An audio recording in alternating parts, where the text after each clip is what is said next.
Todos conocemos el Internet. Lo hemos utilizado para buscar información, para jugar, para conocer personas y comunicarnos a larga distancia, para recibir e enviar correos electrónicos, para chatear o simplemente para entretenernos. Probablemente todos han navegado en él o por lo menos han visto alguna de sus páginas. Ya estamos familiarizados.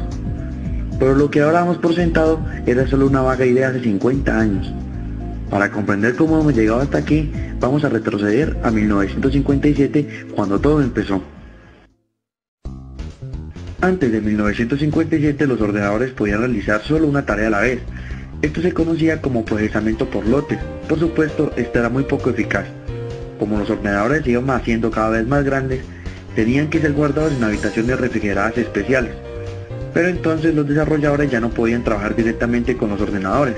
Se tenía que llamar a un especialista para conectar con ellos.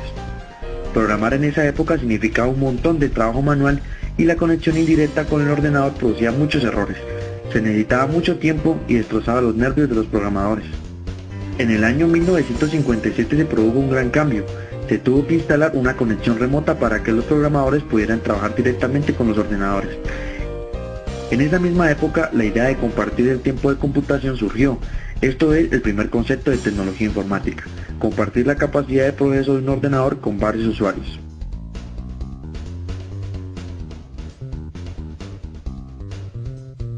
El 4 de octubre de 1957, durante la Guerra Fría, el primer satélite no tripulado, el Sputnik 1, fue puesto en órbita por la Unión Soviética. El miedo a una posible amenaza de misiles apareció. Para asegurar que América fuera líder en tecnología, los Estados Unidos fundó la Agencia para el Proyecto de Investigación en Defensa, o DARPA, en febrero de 1958. En esta época el conocimiento solo era transferido por las personas. DARPA planeó una red de ordenadores a gran escala para acelerar la transferencia de conocimiento y evitar la duplicidad de investigaciones ya existentes. Esta red se convertiría en ARPANET. Además, 3 otros conceptos fueron desarrollados que son fundamentales en la historia de Internet. El concepto de una red militar por la corporación RAND en América, una red comercial del Laboratorio Nacional de Física en Inglaterra y la red científica Cyclades en Francia. El proyecto científico, el militar y el comercial eran conceptos cercanos y son los cimientos de nuestro actual Internet. Empecemos con ARPANET, la más popular de estas redes.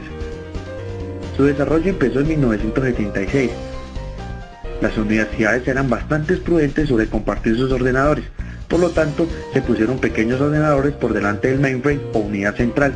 Este ordenador, el interfaz de proceso de mensajes o IMP, tomaba el control de las actividades de la red, mientras que la unidad central solo se encargaba de la inicialización de los programas y de los archivos de datos. Al mismo tiempo, el IMP era la interfaz para acceder al ordenador central. Desde entonces, solo los IMP fueron interconectados a una red, lo cual también era llamada subred.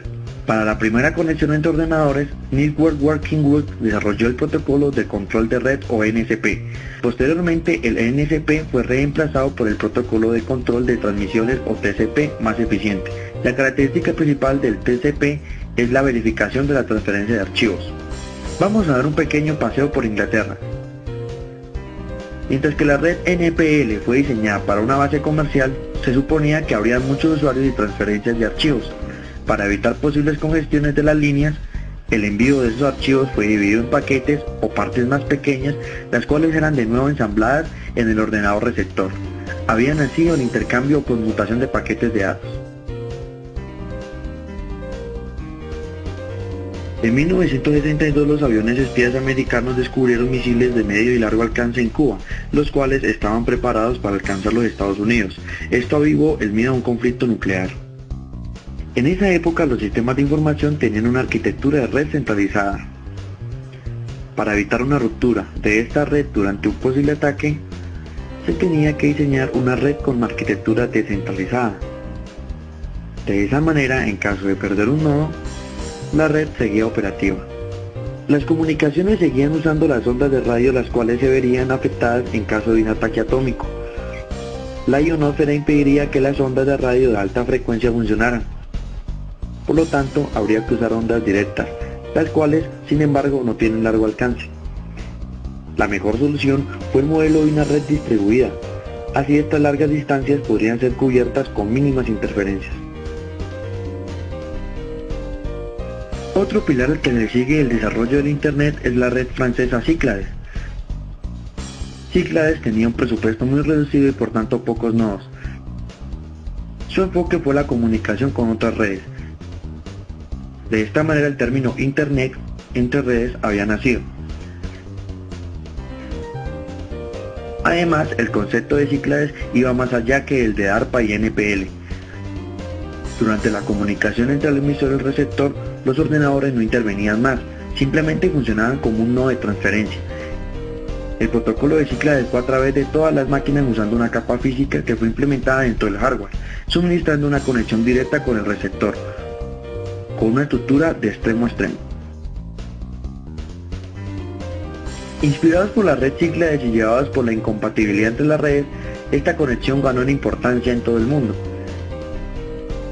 Las compañías de teléfono desarrollaron el protocolo X.25, el cual facilitaba la comunicación entre sus servidores, para recibir los cargos y facturaciones. El protocolo de control de transmisiones de ARPA fue conectado a los ordenadores a través de puertas de enlace, y la Organización Internacional para la Estandarización diseñó un modelo ISO de referencia. La innovación del ISO fue el intento final de estandarizar las redes y la división de los canales de capas separadas. Finalmente, el protocolo TCP asimiló las normativas del modelo ISO y dio paso al protocolo TCP/IP, un estándar que garantizaba la compatibilidad entre redes y que finalmente las unió creando el Internet.